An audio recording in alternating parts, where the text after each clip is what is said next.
This is Andy Purewal for Boxing Social in association with Betfred, and I'm delighted to be joined by Johnny Nelson. I finally tracked him down, and unfortunately, I don't think he's as delighted to see me. He's enjoying his food there. Johnny, how you doing? I'm all right, thank you. I'm sorry for. I'm heading down to fight camp, heading down to the bubble, so I've got to eat on the go and talk on the go. But I'm looking forward to it. What have you got there, mate? What have you got there? Noodles and chicken. I take it that the fighter's lifestyle is no longer in you now, Johnny. I'm on this mad diet actually, which is working pretty well. This fasting diet, so it works out pretty well. So I just mix that with my fitness app, and we're good. Johnny, let's obviously crack on and get into fight camp and get through some of the stuff that we've been trying to get over the last few days. Let's just go back to the beginning because we haven't had a chance to talk. Just the main event fights from each fight camp. Start off with Eggington Cheeseman. What are your thoughts on that, Johnny? It was a brilliant fight from a neutral's perspective. What a way to start! What a way to start fight camp. First of all, it was all the razzmatazz of the location and the view and the ring and the cameras, the drone above, and it was such a wicked vibe.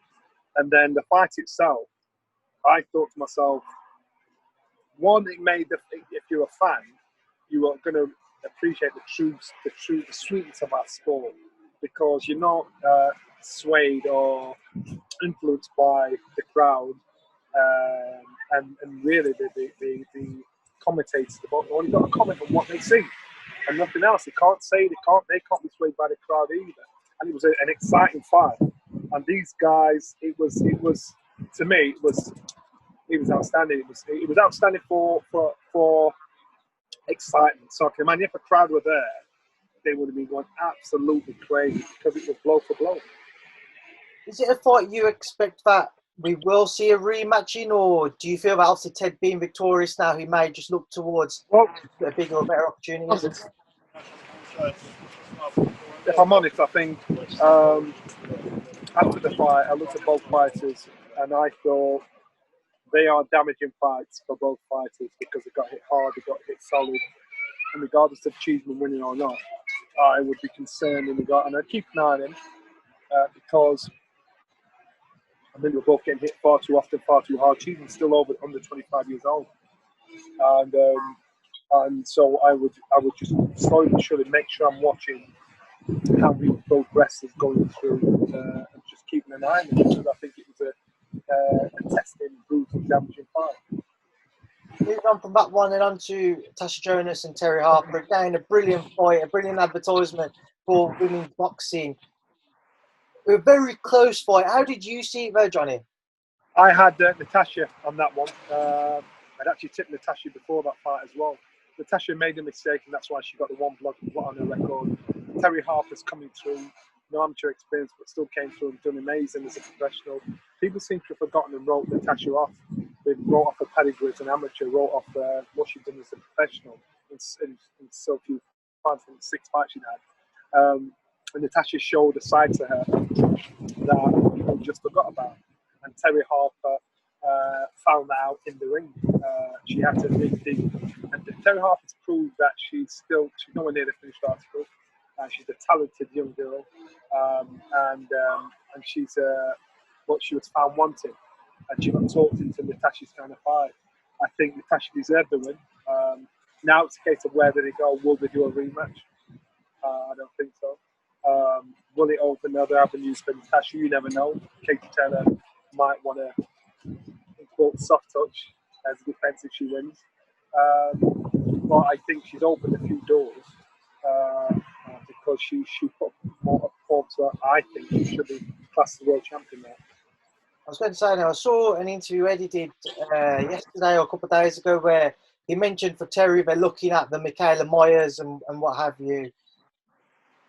Do you think boxing's missing out on not seeing a rematch there, or for Terry certainly, do you think that it's better for her? If I was Steffi Ball, I wouldn't do it.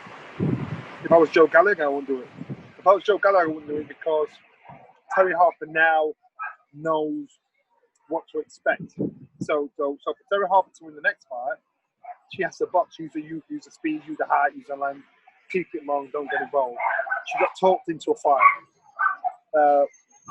Terry Harper, she got a bit of luck that night, so she's got to hope lightning doesn't strike again. So for both camps, I can see why they shouldn't do it. For both fighters, I can see why they should do it, because obviously Natasha, she should have been world champion. Should be world champion now. So again, it's I can understand every aspect of it. You never know; it could happen. You could try and go another path and end up meeting. I don't know how long Natasha's got left, or she wants to commit herself to our sport. But if they're going to do it, they've got to do it soon. And then obviously moving forwards another week, and to last weekend we saw Felix Cash stop Jason Wellborn within 5 rounds. A very, very good performance from Felix against a tough opponent in Jason. Again, just reflect on that one for me, Johnny. Felix Cash as well, but I think Felix Cash showed nice, sharp boxing. I think Wellborn's corner should have pulled him out probably 2 rounds before the fight stopped. I think Wellborn, we have seen his best days, and I understand he went in there to give it all he can. But I do believe that the corner were far too brave with Wellborn, and Felix Cash is doing it the conventional way. And listen, he can fight for the European title. The champion's 40, 41 years old now. If there's ever a softer touch to fight for the European title like it's right now, Felix Cash can actually do it that way and go on and box for the European title and win. We saw on the undercard as well another fantastic advertisement for female boxing in Shannon versus Rachel Ball. Rachel victorious over points. Very split decision over social media as to who decided, who fought, who won. Again, just how did you see it, Johnny? I thought Shannon pulled it back. I think the knockdown in the first round put her behind, so she was always chasing it. But she pulled it back. But you know what? I think the loss for Shannon might be the making of her, because sometimes you can get carried away on a false cloud of success, and so for Shannon, she's hurt, she's bothered, she's pissed. Because her unbeaten record is gone.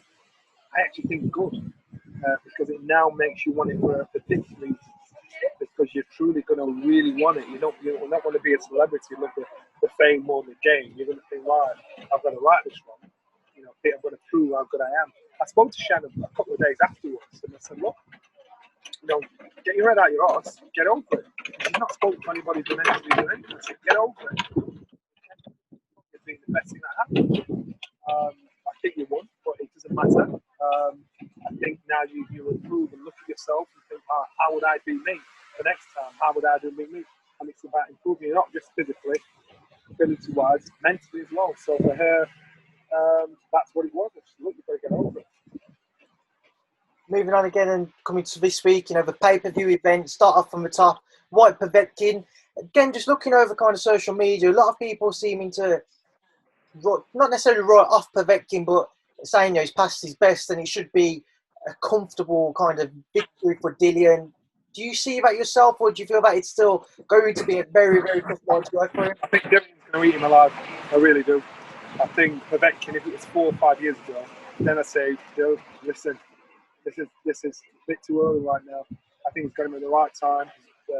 Povetkin has the right pedigree.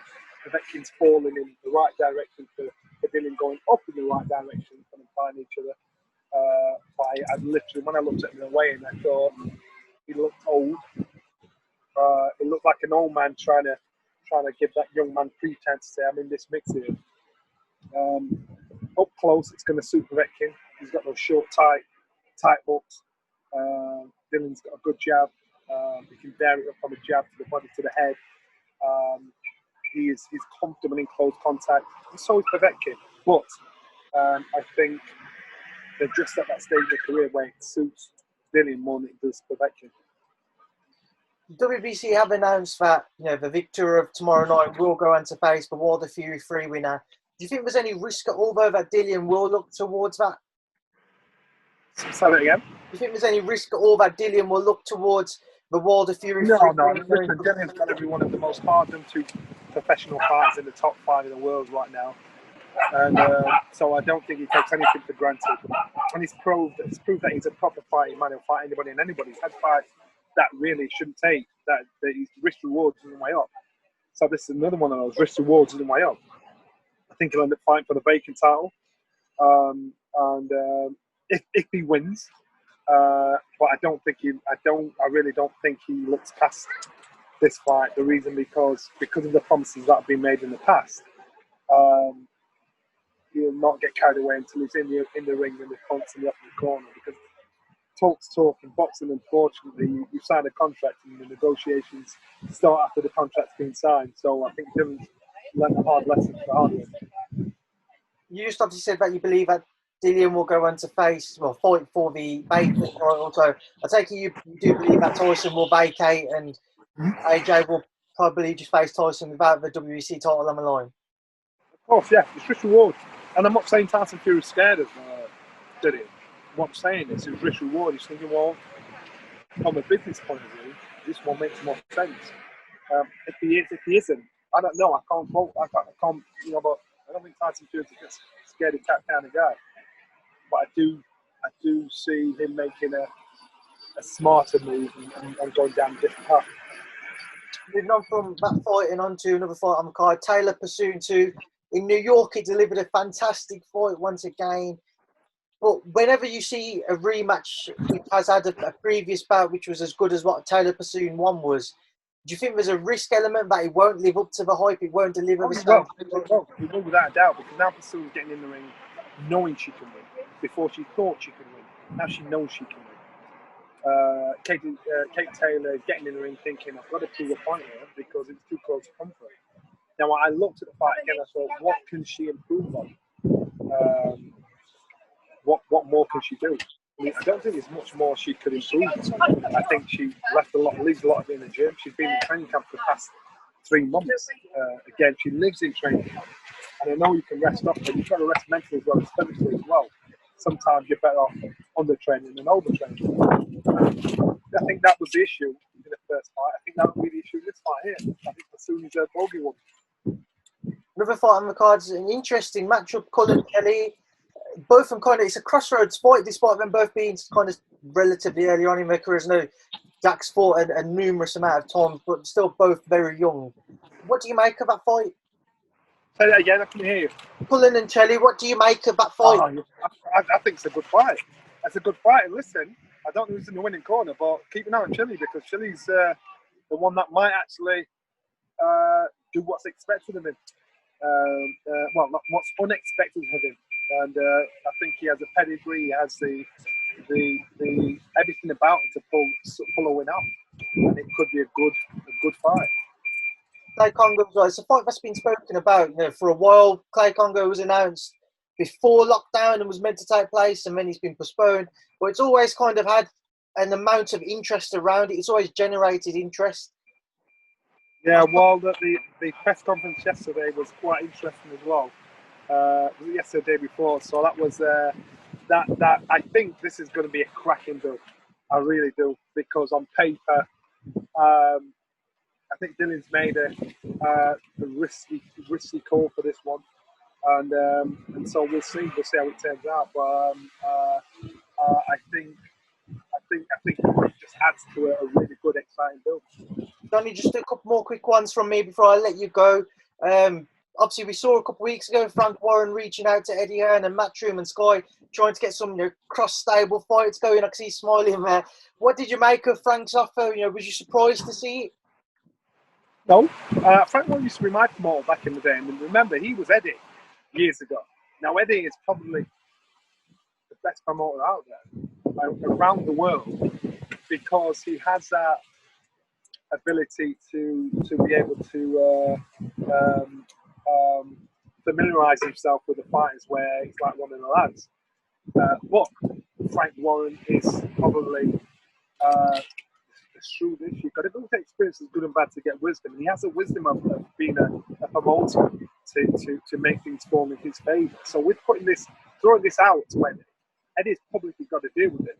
Well, what does Eddie do? Said you think, nah, you know what? I actually don't need it. I'll wait for your fight to jump ship and come to me. Wait on. Back. Or shall I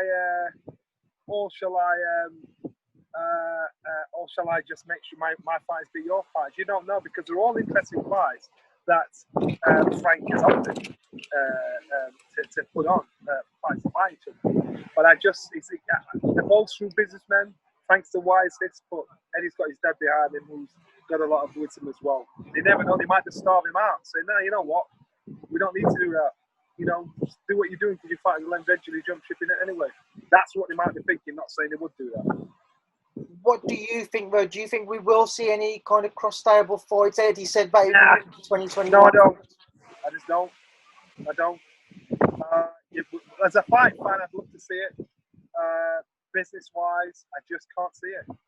Let me give you an example. When George Groves, before he boxed, Carl Fox, before he boxed George Groves, he wanted to box Chavez in Vegas. That was a fight he wanted. It was a big fight. He said, I've never boxed in Vegas. This is what I want. Barry Hearn and Eddie said, no. The big fight for you is against George. Carl said, no. They argued about it. You know, I'm not doing it. I'm not doing this. It's got nothing to me. The rest is history. The history between Carl and George. But it's about a good business move. And business-wise, I just think, do we need to do it? Do we need to do many favours? These fights will happen when they're going to happen. Why do we need to get into a deal with it? Johnny, just a couple more quick things from me. Yesterday the day before, rather, the WBC ordered Canelo-Yildirim. There's a lot of excitement about who Canelo would face next, and then when Yildirim was announced, there's kind of a bit of a backlash over social media. What do you thought from that? Because Canelo probably knew that 2 months ago, and Canelo has the advantage of having the heads up on who he's fighting. He's doing what Mayweather did. He's capitalising on his position and his authority in the fight game to do that. So again, no matter who Canelo would have picked, there's going to be criticism. No one's going to be good enough. We thought it might be Smith. You know, we thought it might be Billy Joe. You know, so all these names are thrown out there. And everybody's thinking, shall I train, trying to get ready, trying to get ready. No, Canelo's doing what he does. He's doing what suits him. All reports that DAZN might not agree with that fight and might not put that fight on themselves. What do you make of that if DAZN take the stance with Canelo and say we're not accepting that fight and you have to pay somebody else? Well, I have a funny feeling Canelo will fight who he wants because he puts bums on seats. So it's right to shout about it, to say, look, we're not happy about this, but I'll go on then. So I think that's the opponent. You know, they've called it, that's the opponent. Johnny, final thing from me. Obviously, fight camp coming to an end tomorrow night. What's it been like being there without the fans and having the kind of atmosphere you've had to deal with for the past 4 weeks? You know, it's been wicked. The pity is the fans aren't there to see it. That's the pity.